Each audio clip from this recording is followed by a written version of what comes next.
Minja, Minja, où sommes-nous si haut? On est en direction de l'Inde. Oh, regarde en bas, des lumières. Qu'est-ce qui se passe? Allons voir.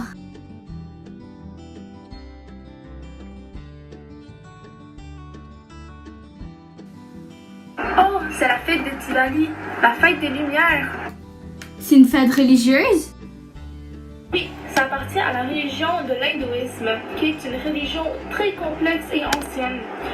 Dans l'hindouisme, il y a une panoplie de divinités, soit environ 300 millions.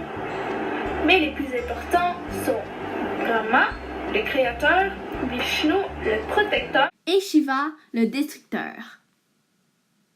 Aussi, lors de ces 5 jours de festivités, les maisons, les lieux publics et les commerces sont décorés avec des petites lampes à l'huile en terre cuite appelées diyas, et aussi avec des guirlandes lumineuses. Les lumières sont métamorphiques au concept que la lumière domine sur le noir, le bien sur le mal et le savoir sur l'ignorance. Cette fête est principalement célébrée dans le nord de l'Inde, au mois de novembre. D'ailleurs, savais-tu que chaque État de l'Inde a des croyances différentes sur les origines de cette fête?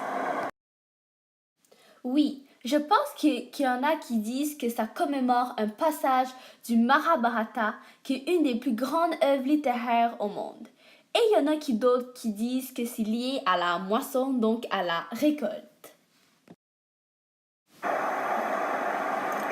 Dans plusieurs cas, la fête de Diwali a surtout pour but de célébrer les divinités Rama et Sita, un couple qui retourne au monde d'Ayodhya après que Rama ait sauvé Sita contre Ravana, un vilain dans la mythologie indienne. En effet, ce récit se nomme le Ramayana et fait partie de la fameuse littérature de Mahabharata. Ce récit commence avec la naissance de Rama, fils du roi qui appartient à une ville appelée Ayodhya. Sita est née dans la famille royale d'une ville appelée Mithila. Un jour, Rama et son frère Lakshman se rendent à Mithila pour relever un défi. Ceci consistait de soulever l'arc lourd de Shiva en échange de se marier avec Sita. Le défi relevé, Rama et Sita quittent le village pendant 14 ans en honneur de laisser Bharat, le frère de Rama, devenir le prince d'Ayodhya. Malheureusement, dans la route, Sita fut kidnappée par un vilain à 10 têtes appelé Ravana. Au cours de son exil, Rama réalise toutes sortes de défis et confronte plusieurs gens pour battre Ravana et amener Sita à Ayodhya. Ce retour, comme mentionné avant, est fêté grandement avec plusieurs lumières éparpillées sur les rues du village. Wow, intéressant! Depuis, le Diwali dure 5 jours et le 4e est le premier jour de l'année du calendrier hindou Vikram utilisé seulement dans le nord de l'Inde. Lors de cette première journée de l'année, qui s'appelle Annakut, les croyants vont nettoyer leur maison pour la rendre la plus accueillante possible.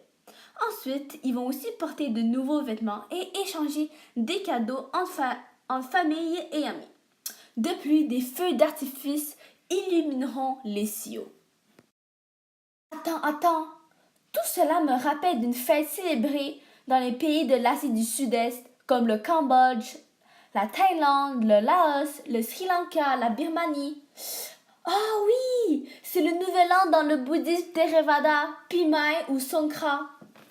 Comme en Inde, chaque famille va nettoyer sa maison à fond dans le but de chasser les malheurs et les mauvais esprits.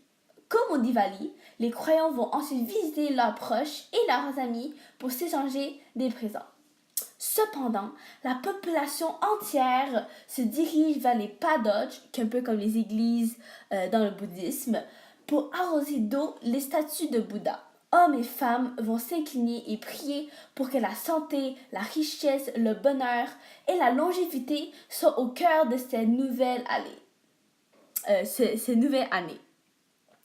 Ensuite, il y a plein de gens qui vont ensuite s'arroser d'eau pour pouvoir se purifier. Ensuite, les croyants offrent des fleurs aux statues en signe de respect et de pureté, ce qui est très différent du Diwali. Wow, c'est une belle comparaison, Menja. Quel beau voyage!